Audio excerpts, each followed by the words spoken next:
Hey guys, so in this video we're going to talk about factoring by grouping. So grouping is a method for when a polynomial has four terms. Now, for an exam, we're not going to tell you a particular method to use whenever you are factoring. So the easiest way to spot grouping is to recognize that it has four terms. All right, so if we look at example 1, factoring by grouping means we're literally just going to split this into two groups.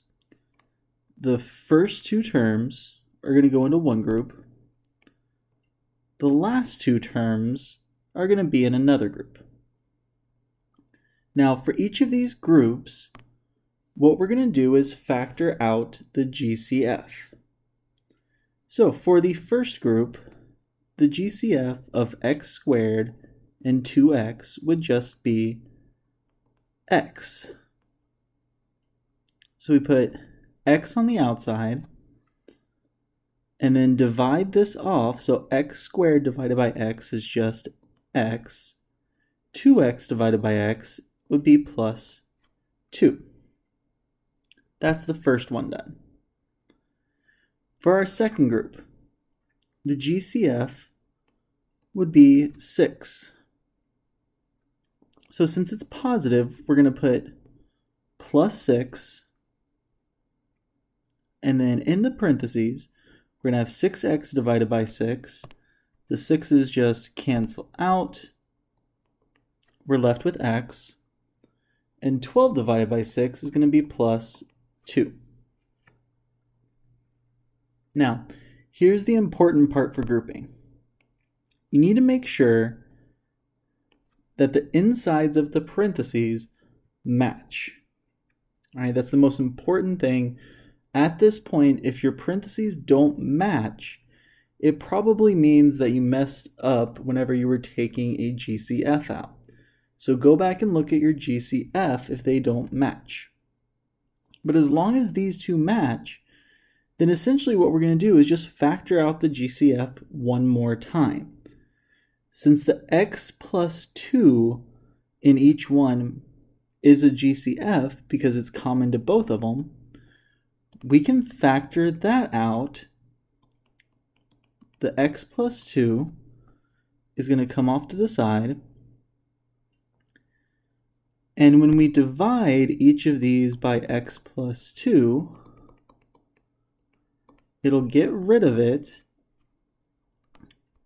and inside is going to be x plus 6. Now, you don't actually have to divide by that x plus 2 each time. There's an easy way to remember it, which I'll show you in the next example. So, example 2.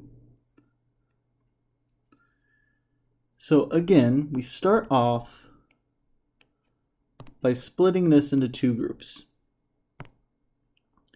For the first group, the GCF is going to be 3x.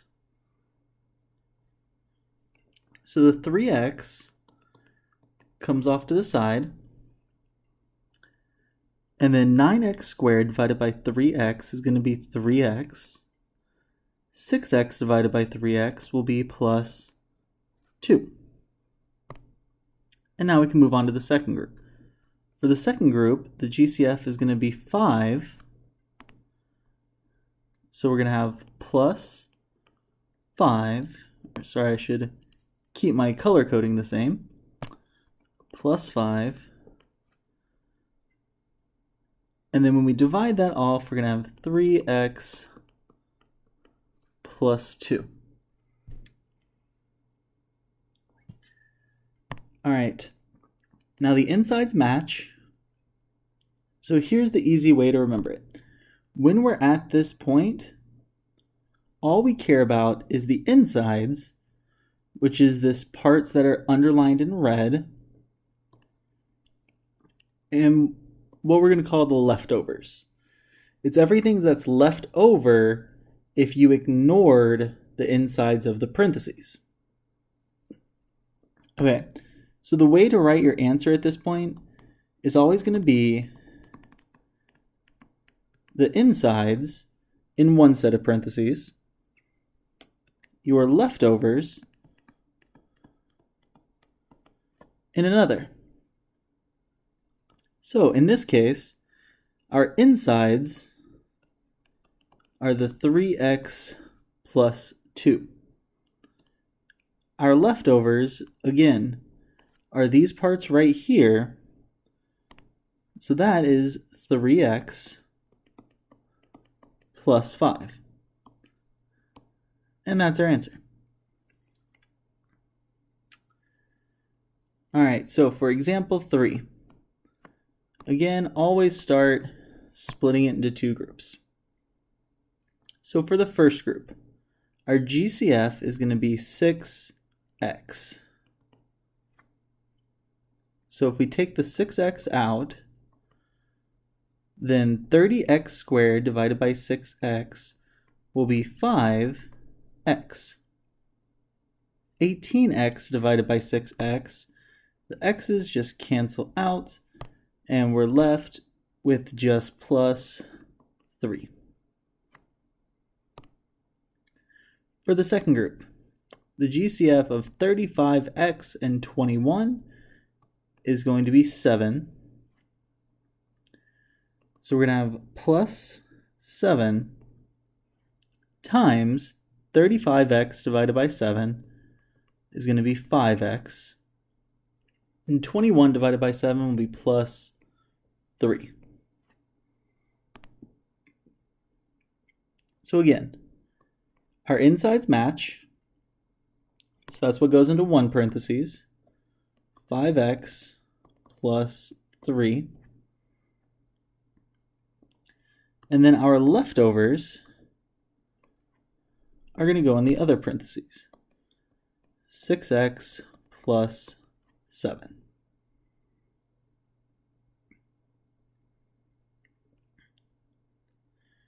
All right, example 4.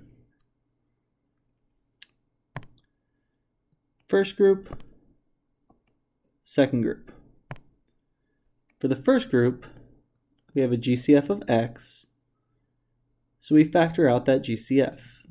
X goes on the outside, and when we divide, we're going to get x plus 7.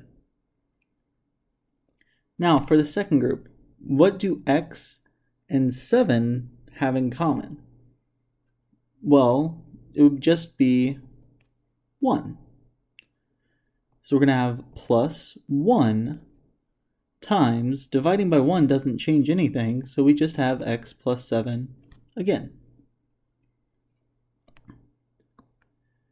Insides match, so we're going to write our answer as the insides times those leftovers. And that's our answer. All right, for example 5, two groups. GCF of the first group is going to be x squared. So remember, we always just take the lowest exponent of the variables. So we're going to have x squared on the outside, and when we divide it off, we're going to have x minus 4. For the second group, 5 is the GCF, so we're going to have plus 5 times, again, x minus 4. Our insides match, so as long as our insides match, then we can write our answer as the insides, so x minus 4, times all those leftovers, so x squared plus 5.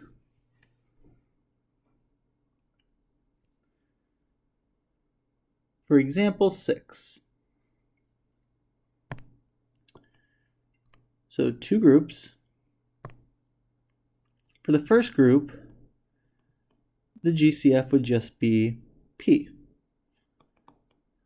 So we take p, factor that out, we're going to get p plus 8. Now, for the second group, at first it looks like it would just be 1 again. However, remember, whenever we take out a GCF, if the leading term is negative, which in this case, the leading term is negative p, then we need to factor out that negative. So we're actually going to be factoring out a negative 1. So the negative 1 comes out, and when we divide that by negative 1, we're going to end up with p plus 8. Now again, the insides do match, which, by the way, if you had taken out a positive 1, the insides would not match, and that's your clue to go back and see if you possibly missed a negative. In this case, though, the insides do match, so we put the insides in 1, and then our leftovers in the other.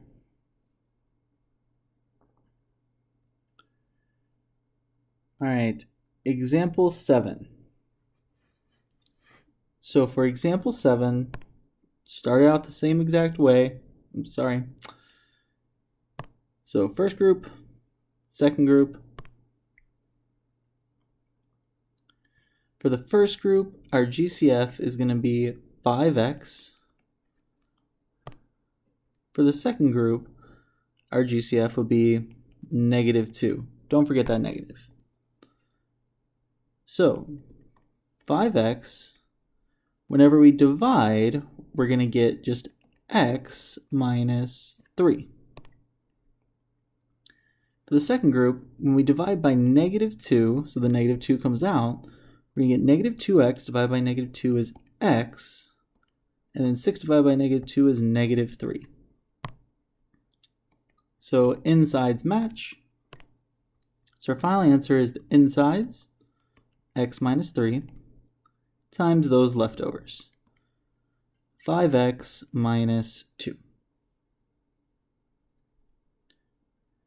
All right, for example 8, we have 2 variables now, but it's not actually going to make any difference for the problem. We're still going to do the exact same thing.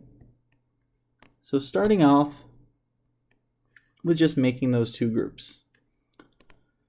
So for the first group, we're going to have a GCF of t, because that's the only variable that appears in both terms. So t is going to come out, and when we divide by t, we're going to end up with r plus 3. All right, for our second group, again, it starts with a negative, so don't forget we need to factor out that negative, and we're going to take out a negative 5. So when we divide, we have negative 5 times r plus 3. So insides match, and as long as those insides match, then we have the insides, r plus 3, times the leftovers, t minus 5. So again, even if it's an extra variable, does not matter in the long run, it's still going to be the same exact thing. So another one with an extra variable, first group, second group. For the first group, our GCF is going to be 3x. So if we take out a 3x, we're going to have 6 divided by 3 is 2, x squared divided by x is x. The second one, we're going to have 3 divided by 3, 1, x divided by x, 1, so only y is going to be left. For the second group, our GCF is going to be 2y in this case, because y is the one that's in both of the terms. So we're going to have plus 2y times, when we divide, we're going to have 2 x plus y. Insides match. So we're going to have 2x plus y times the leftovers, which is 3x plus 2y. All right, so for these next three, these three are going to be a few for you to try real quick. So I'm going to go ahead and give you a minute to go ahead and try, and in just a second, the answers will pop up on the screen. So go ahead and pause the video, try them out, and in just a few seconds, the answers will pop up. All right, so here are the answers with the work for these three ones that we had you try. All right, and that is it for factoring by grouping.